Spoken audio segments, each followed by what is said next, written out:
Is your Xbox One not turning on no matter what you do? Don't worry, you're not alone, and we're gonna fix it right now. So this video is perfect.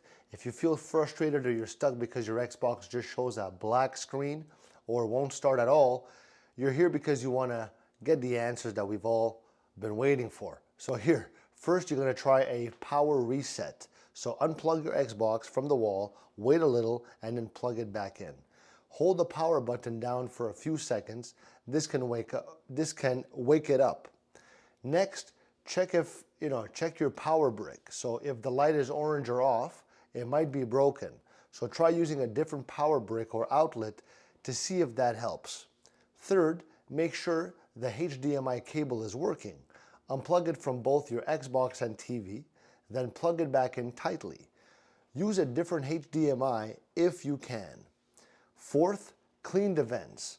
Dust can block airflow, so carefully wipe around the fan area so your Xbox doesn't overheat. Last thing is try a different wall outlet.